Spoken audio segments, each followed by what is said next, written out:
So in this lecture, we are going to talk about how we can insert image into web pages. तो image tag को insert करने के लिए हमारे पास img नाम का टैग होता है. ऑब्वियसली img लिखने के बाद पता तो नहीं चलेगा वेब पेज को कि कौन सी इमेज वहाँ पर हमें डिस्प्ले करवानी है. तो वो जो इमेज होता है, इमेज का पूरा जो कंप्लीट पाथ होता है, एड्रेस होता है, वो हम src एट्रीब्यूट के आगे लगाते हैं. और we have different types of attribute जो हम इमेज के साथ यूज़ कर सकते हैं, जो एक लिस्ट आपके सामने दिख रही है. हम विड्थ यूज़ कर सकते हैं, हाइट यूज़ कर सकते हैं, ALT क्या होता है हम बात करेंगे, बॉर्डर हम दे सकते हैं इमेज को, और हम इमेज को टाइटल भी दे सकते हैं. ठीक है, तो इसको प्रैक्टिकली देखते हैं. सो फॉर दैट हम जाते हैं हमारे फिर से वही फोल्डर में HTML ऑल फाइल्स, जहाँ पर हम काफ़ी फाइल्स बना चुके हैं. ठीक है, हमने लिस्ट देखा, बेसिक टैग्स देखा. ठीक है, तो यहाँ पर एक न्यू फाइल हम क्रिएट करेंगे. सो फॉर दैट मैं राइट क्लिक करता हूँ, यहाँ पर न्यू पे आते हैं, टेक्स्ट डॉक्यूमेंट पे आते हैं, और यहाँ पर इमेज लिखेंगे, और जो एक्सटेंशन चाहिए होता है वेब पेज के लिए .html. ठीक है, so as I know that आज आपको पता है कि हम इसको हमेशा नोटपैड में ओपन करते हैं, तो हम इसको नोटपैड में ओपन करेंगे और बेसिक जो स्ट्रक्चर होता है सबसे पहले वो कंप्लीट कर देते हैं. सो हमें लगेगा HTML, देन हेड के अंदर मैं अभी तक टाइटल ही यूज़ कर रहा हूँ. ठीक है, तो और भी जब तक हमारा CSS कंप्लीट नहीं हो जाता है मैं टाइटल ही यूज़ करूँगा. देन हम किस तरह से टाइटल के साथ एक इमेज आइकॉन लगा सकते हो देखेंगे. देन हम मेटा टैग को यूज़ करना सीखेंगे, तो उस तरह के भी लेक्चर आएंगे. ठीक है, तो यहाँ पर हम इमेज लिखेंगे, title close, then we have head, then we have body, then body close, finally हमारा HTML यहाँ पर क्लोज. यहाँ पर हमारा पूरा इंटायर कंटेंट होगा. तो फिलहाल तो मुझे इमेज ही ऐड करनी है, सो मैं img टैग लिख दूंगा, और img लिखने से कुछ होने वाला तो नहीं है. ठीक है, तो img के बाद हम लिखेंगे src. अब जो इम्पॉर्टेंट चीज़ होती है इमेज को अपलोड करने के लिए, हमें चाहिए होती है इमेज. तो as we can see desktop में मेरे पास एक इमेज है जो हवा महल से रिलेटेड है. तो इस इमेज को मैं लेकर आता हूँ हमारे फोल्डर के अंदर.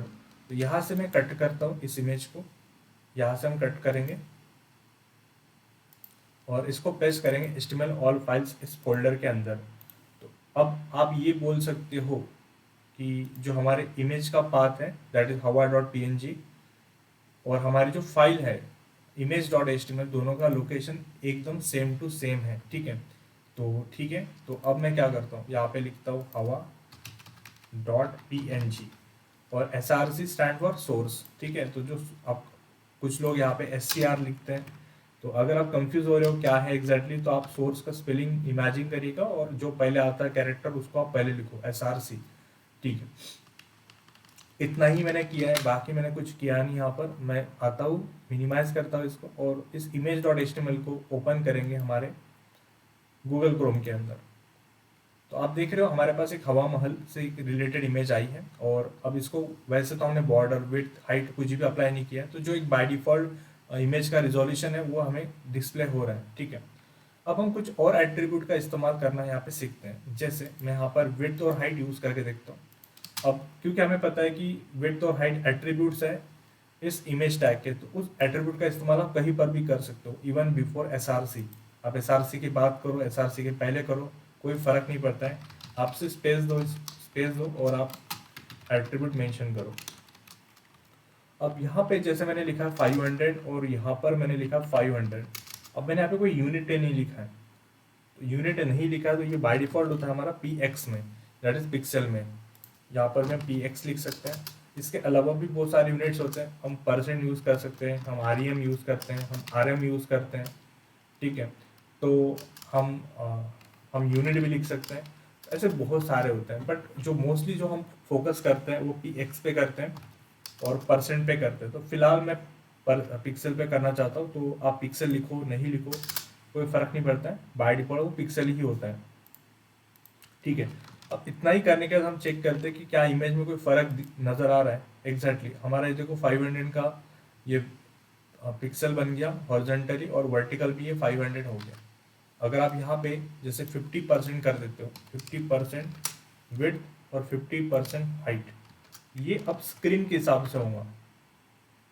तो जैसे आप देख पा रहे हो ये जो पूरा स्क्रीन है आपका 50% स्क्रीन यूटिलाइज हो रहा है, 50% हाइट यूटिलाइज हो रहा है. तो परसेंट के बारे में बाद में देखेंगे. और इसको भी हम 500 कर देते हैं, ठीक है। सो आई होप आप लाइक समझ गए होंगे कि ये विड्थ और हाइट कैसे काम करता है। नेक्स्ट एट्रीब्यूट जो था इसके अंदर that is border.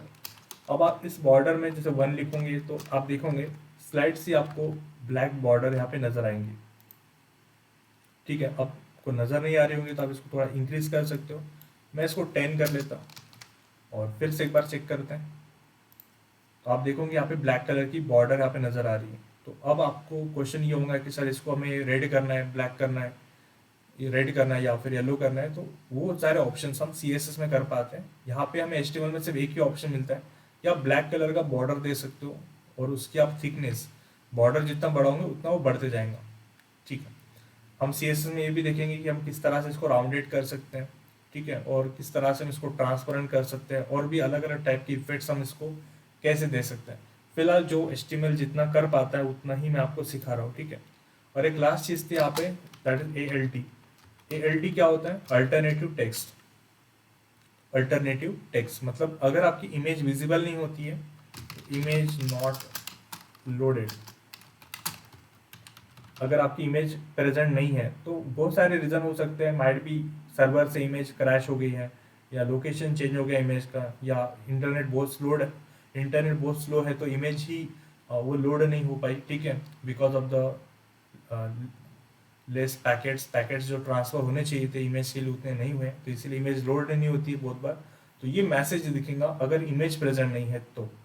So image not loaded, आप कुछ भी मैसेज दे सकते हो, image is corrupted, image is not present, please try again later, please refresh it, आप जो चाहे वो मैसेज यहाँ पे दे सकते हो। और यहाँ पे हम लिखेंगे टाइटल, इससे इमेज जो रिलेटेड है वो हवा महल से रिलेटेड है, तो मैं ऐसा कुछ टाइटल दे देता हूँ, ठीक है। और यहाँ पे मैं लिखता हूँ जयपुर। तो सेव करते इस पेज को और हम एक बार रिफ्रेश करके देखते हैं, तो आप देखोगे बॉर्डर है, विड्थ भी है, हाइट भी है, और हमें इमेज नॉट लोडेड नहीं दिख रहा बिकॉज इमेज प्रेजेंट है। और जैसे माउस में रख रहा हूँ यहाँ पर तो ये हवा महल कॉमा जयपुर भी हमें दिख रहा है, ठीक है। अब इमेज कब नहीं दिखेंगी, जैसे अगर मैं यहाँ पे थोड़ा बहुत चेंज करता हूँ स्पेलिंग में, तो जैसे ये हवा है तो इसको W मैं डबल कर देता हूँ, ठीक है, और एक बार मैं चेक करता हूँ, तो अब हमें इमेज नहीं दिख रही बट एक मैसेज हमें दिख रहा है इमेज नॉट लोडेड। ये आ रहा है हमारा ALT एट्रीब्यूट की वजह से। तो ALT एट्रीब्यूट का आंसर आपको तभी दिखेगा जब इमेज प्रेजेंट नहीं है। तो होपफुली आपको ये समझ में आ रहा है। अब सवाल ये है कि चलो स्पेलिंग तो हम करेक्ट कर लेंगे, और अब करेक्ट करने के बाद आप देखोगे इमेज वापस आ जाएंगी, टेक्स्ट वापस गायब हो जाएगा। अब इस इमेज को मैं यहाँ से कट करके अगर मैं यहाँ पर पेस्ट करता हूँ किसी और लोकेशन पे, जैसे मैं यहाँ पर डेस्कटॉप में इसको वापस पेस्ट कर दिया, अब हमारी जो इमेज थी, हमारी जो इमेज है वो डेस्कटॉप में है, हमारी जो फाइल है वो HTML ऑल फाइल्स नाम के फोल्डर में है। तो दोनों का जो लोकेशन है ये सेम है अलग है, तो ऑब्वियसली ये अलग अलग है। अब मैं अगर इसको रिफ्रेश करता हूँ ये देगा एरर, या ये इमेज को डिस्प्ले नहीं करेगा, क्योंकि अब उसे चाहिए होगा पूरा का पूरा पाथ। अगर इमेज का लोकेशन और आपके फाइल का लोकेशन अलग अलग है तो पूरा पाथ आपको देना होता है। अब पूरा पाथ कैसे कॉपी करोगे आप, तो यहाँ पे आप राइट क्लिक करोगे, आप शो मोर ऑप्शन में जा सकते हो, सॉरी यहाँ पे प्रॉपर्टीज डायरेक्ट है, आप प्रॉपर्टीज में जाइए। प्रॉपर्टीज में जाने के बाद आप ऐसा इंस्टॉलमेंट में यहाँ से कॉपी करके फिर आप नाम कॉपी कर सकते हो, या फिर आप सिक्योरिटी में जाइए और ये देखिए पूरा पूरा आपको नाम यहाँ पे मिल जाएगा। इसको आप कॉपी करिए, पूरा का पूरा नाम और पूरा का पूरा एड्रेस आपको मिल जाएगा, और ये पाथ मैं कर दूंगा पेस्ट इस SRC एट्रीब्यूट के अंदर कुछ इस तरह से, ठीक है। अब मैं सेव करता हूँ और पेस्ट कर रिफ्रेश करते एक बार, तो ये देखिए आपकी इमेज वापस से आ चुकी है। तो इस तरह से अगर आपका लोकेशन अलग अलग है तो आप पूरा पाथ कैसे कॉपी कर सकते हो ये भी आपको समझ में आ गया है। आप खुद से टाइप मत करिए क्योंकि आप स्पेलिंग मिस्टेक कर सकते हो। अच्छा, तो इमेज को सही रखने का तरीका क्या होता है जब हम प्रोजेक्ट बनाते हैं, तो हमेशा आप जिस फोल्डर में भी प्रोजेक्ट बना रहे हो या काम कर रहे हो वहाँ पे हमेशा एक ऐसी आदत बनाइए कि आपके जो भी इमेजेस होंगी वो सारी आप इमेजेस नाम के फोल्डर में ही रखोगे। मतलब मैं आता हूँ इस इमेज को कट करता हूँ यहाँ से, इस इमेज को यहाँ से कट करते हैं, और जैसे मैंने कहा आपको इसको हम पेस्ट करेंगे इमेजेस फोल्डर के अंदर, ठीक है। तो क्या अब लोकेशन अलग है या सेम है, तो मैं कहूँगा अभी भी यहाँ पर अलग अलग लोकेशन है, क्योंकि आप देखो ये जो आपका फाइल है इमेज, ये HTML ऑल फाइल्स के अंदर है, और जो आपकी इमेज है वो इमेजेस फोल्डर के अंदर है। लोकेशन अभी भी अलग है। तो उस केस में आप बोल सकते हो कि आप फिर से प्रॉपर्टीज में जाओ, फिर से जो आपको सिक्योरिटी ऑप्शन मिल रहा है, या फिर आप आधा यहाँ से कॉपी करो, फिर उसके आगे बैकवर्ड स्लैश लगा के आप नाम लिख सकते हो, या फिर आप सिक्योरिटी में जाइए और ये पूरा जो नाम है आप यहाँ से कॉपी कर लीजिए, और इसको हम नोटपैड में इस SRC के अंदर पेस्ट कर देते हैं। ठीक है, सेव करते हैं, आउटपुट एक बार चेक करके देखते हैं, ये स्टिल काम कर रहा है। ठीक है, बट मैं आपको एक बात बताऊँ, यहाँ पर आप यहाँ पे थोड़ा काम आसान कर सकते हो। अगर आप यहाँ पे थोड़ा प्रॉपरली देखोगे, आपकी जहाँ पर इमेज फाइल है, मतलब जहाँ पे आपका मेन फाइल है, उसी फाइल के लोकेशन पे एक इमेजेस नाम का फोल्डर है। मतलब इस image.html फाइल को ये पता है कि what is the location of images, क्योंकि इसका फोल्डर का पाथ और इस image.html का पाथ सेम टू सेम है। तो हमें इमेजेस नाम के पाथ का या इमेजेस फोल्डर का पाथ अभी देने की बिल्कुल भी ज़रूरत नहीं थी। तो इसको हम थोड़ा सा शॉर्टकट कर सकते हैं। जैसे मैंने कहा, हम बता रहे हैं कि सी के अंदर जाओ, यूज़र के अंदर जाओ, डेल के अंदर जाओ, डेस्कटॉप के अंदर जाओ, ये एक फोल्डर है, HTML ऑल फाइल्स के अंदर जाओ, फिर इमेजेस फोल्डर है और उसके अंदर एक इमेज है।